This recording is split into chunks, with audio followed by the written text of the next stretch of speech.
ده بقى للناس الاكيله، الناس اللي مش عاوزه حاجه خفيفه. عملنا لكم اختراع. للناس اللي ما بتحبش اللحمه، عملنا لكم حاجه جوسي بس بالفراخ، وتنفع كمان باللحمه. المهم الاكله دي عايزه الاكيله، حاجه دمار شامل، لازم تجربوها. لازم. يلا نوريكم الطريقه بسرعه.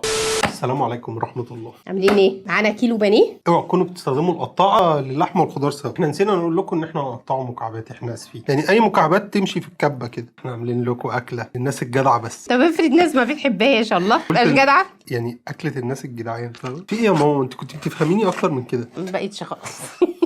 عشان ما تبقيش عليا انت ما عندكيش سرعه بديهه، انت كمان ما عندكيش سرعه بديهه. هو انتوا جايين تطلعوا فيا لقطه الفطسه ولا ايه؟ لا يا ماما، انت عسل، ده انت قطه مش فطسه جميله. طب ماشي. قمر. استغفر الله العظيم. هنفرم. ندي ناعم على الاخر، يعني عاوزينه عجينه. سمي بقى. هنقطع على نفس القطاع بقى، لانه كده كده هنختلط ببعض. مين اللي هنختار؟ هيختلط ببعض. انا اسف، معلش. بصراحه انا تعبت منك. قرن فلفل كبير كده حلو جامد، عسل حامي، مولع. شويه بقدونس كده، بصلتين كبار كبار حلوين كده. انت عطلتي ولا ايه؟ في ايه؟ نسيت. قاعده بفكر بقى مع نفسي. ماما نسيت كانت هتعمل ايه؟ ده هو بصلتين. قرن فلفل رومي اصفريقه. لو استخدمتوا اي حاجه غير الاصفر الوصفه هتفشل. طب بس ده اورنج مش اصفر. لو استخدمتوا اي حاجه غير اللون ده الوصفه هتفشل. طبعا ما تصدقوش الواد ده ضربا مبرحا برضه. انتوا عارفين ان ماما كانت بتبرحني وانا صغير؟ اي كداب. طب والله انا كل الناس بتقول لي هو انت ما بتضربيهمش ليه؟ كان بيحصل ولا لا؟ لا انا عمري ما حصل. ده انا كان كل يوم في المدرسه يقولوا لي هو انت جايب بنيه ليه؟ جايب ملسوع في ودانك ليه؟ الواد ده مجنون. مره قرصتيني وانا صغيره. فرستك؟ الله العظيم يا رب. فين الامهات العصبيه تيجي تجمع هنا؟ انت بتقول لي مره قرصتيني. انت ظالمه. مش انا ظالمه؟ مش انا ظالمه؟ رشه ملوخيه. اول ما توصل للشكل، يعني مش ناعم ومش خشن، هي فيها قطع بس قطع صغننه بالظبط. وما تستغربوش الكميه دي على الكميه دي، احنا عايزينها كده. البانيه المفروم بتاعنا، وننزل بالخلطه كلها. هننزل بالتوابل: بابريكا، فلفل اسود، توم باودر، بهارات فراخ، كاري، بصل باودر، شويه جنزبيل، وملح حسب الرغبه. الجنزبيل ده بجد مهم جدا في الفراخ. هو انا بحبه جدا في اللحوم عامه، والله دي مؤمن. حقيقه يا ماما، بيدي نكهه حلوه جدا. انت عارفه انا اول مره اعرف امتى ان هو فعلا بيدي نكهه جامده قوي؟ في مره قلتي لي اعمل لنا فرخه مشويه، دخلت تبلتها بالغلط، افتكرته توم باودر، حطيت معلقه. انا دايما بحط منه حته صغيره كده، فانت قعدتي تقولي لي دي احلى فرخه تعملها. قعدت ادور بقى انا ايه حطيته، ما فهمتش. عملتها كذا مره بعدها ما فهمتش، لحد اما في مره كترت جنزبيل شويه اكتشفت ان طلعت هو بقى جنزبيل. نفس الطعم. لا هو فعلا بيدي طعم جميل جدا. قلبنا الفراخ مع التوابل مع كل حاجه كويس جدا جدا جدا، نركنهم على جنب كده. تريح بقى شويه. هنا هيحصل مشاكل كتير مع الناس. دي ليا ناس كتير تقول لك انا ما بحبش الليا واساسا ما بحطهاش مع اللحمه، بحطها مع الفراخ. وناس المفروض نقول كتير لهم بتحبها. وناس كتير مش فاهمه بتاكلها، بس مش فاهمه انها هي. ما مفيش محل شاورما في مصر كلها بيعمل شاورما فراخ او لحمه غير لما لازم يحط لازم ليه. فالليا دي اساسيه كده كده. انتوا بس جربوا والله هتحبوا طعمها جدا. يعني مفيش محل شاورما ولا مصري ولا سوري غير بيحطها مع الفراخ. ايوه. فما تقلقوش منها، يعني حطوها بس. هنقطع شرايح رفيعة جدا يعني على قد ما نقدر.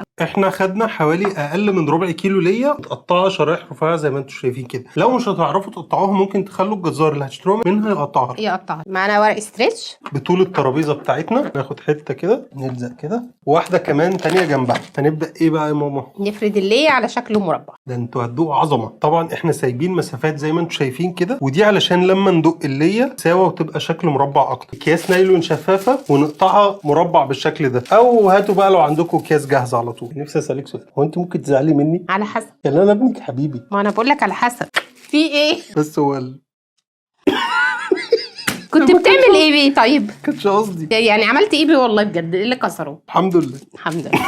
فداك يا مؤمن. شفت؟ محترمه عشان ما تقولش عذبتك.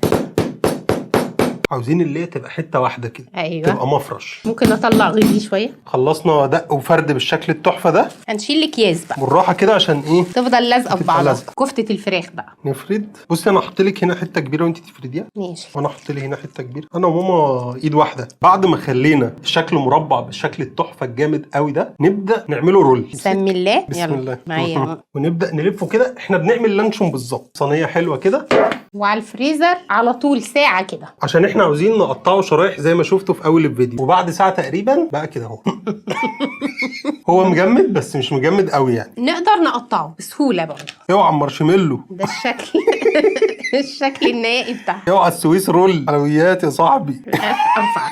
اهم حاجه بقى نكون جاهزين الطاسه بسرعه وندخل نقلي فيها. هنكمل تقطيع واحنا بنقلي في طاسه على النار، هندهنها بس دقيق وننزل بالسويس رول بتاعنا، هنسمي الله. واول ما توصل للشكل الجامد ده نبدا نقلبها، بس اهم حاجه توطوا عليها النار وتتاكدوا انها استوت من القلب كويس. اول ما تتحمر بالشكل ده على الجنبين هنبدا نطلعها بصينيه تانية.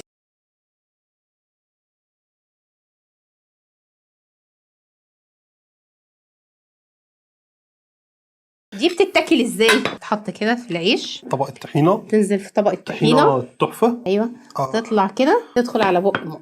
ايه رايك؟ والله لا أبداً. استنى، والله ابدا ايه زي ما عملتي لي والله. ماشي، انا فاكراك هتاكلها من غيري. وانا معاكم. لا حاجه زي كده. انجز، الريحه مش قادره استحمل. يلا القطر رايح فين؟ يلا مش واكله. يا بهزر معاكي. ألذ من الطرب بكتير بجد والله، ألذ من الطرب يا جماعه. دي لو اتعمل باللحمه هيبقى اختراع طرب برضه. يعني اقول لك على حاجه، لو اتعمل باللحمه هيبقى قريب قوي للطرب. بس تحفه. انما هو بالطريقه دي يعني يا رب ما فيش مطعم يسرقه مننا بالامانه بجد. هو تحفه. ويا ريت لو مطعم سرقه الناس تقول لنا او يسميه باسمنا، احنا موافقين. انا مش عايزه اقول لكم والله هو تحفه قد ايه وجميل قد ايه. وهو بنمسكه كده، احنا اول مره نشوف فراخ جوسي، فراخ أيوة. ما بتبقاش جوسي، فراخ بتنشف، هو مخليها جوسي. الدهون اللي في الليه مخليها ايه ده. صراحه هي حاجه اخر عظمه. اللي ما جربهاش والله فايته كتير. اللي هيقول لك اصلا مش بحب الليه، اصلا مش بحب الدهون، اصلا مش عارف ايه، هنقول له جرب. لا مش هنقول له جرب، هنقول له ما انت بتاكل شاورما الشارع لازم تتعمل بالليه سواء فراخ او لحمه. طب اقول لك على حاجه، انت عمرك شفتي مطعم بيعمل شاورما لحمه او فراخ من غير ليه؟ لا اكيد اساسي هتبوظ. الليه اساسي. ليه؟ هتنشف منه. ايوه. فهو الاساسي يحطها، فاحنا لما حطيناها هنا احنا بس عشان ظاهرينها لك، فانت مع التتبيله مع برضو شرايح الليه عارفة هي دي عاملة إيه؟ شربت 100 تتبيله. هي عامله ميكس ما بين الطرب والشاورما مشويين. بالامانه والله من ألذ الحاجات اللي انا اكلتها. هي من ألذ الحاجات اللي احنا عملناها. فعلا طعم جميل جدا. كمان الفحمه في الاخر اديته بقى تست الشوي على الفحم. لو عندكم شوايه اشوا على طول احسن، بس احنا عشان يعني ايه انجازا للوقت وكده، يعني انا مش مستحمله الريحه. كفايه عشان نقفل الفيديو ونفترس. عشان ناكل. جربوها والله هتعجبكم قوي، ومش هتندموا والله، وهتدخلوا في الكومنتات تقولي لي تحفه. لازم تجربوها بنفس الطريقه بالظبط. دمتم سالمين وفي رعايه الله، والى اللقاء.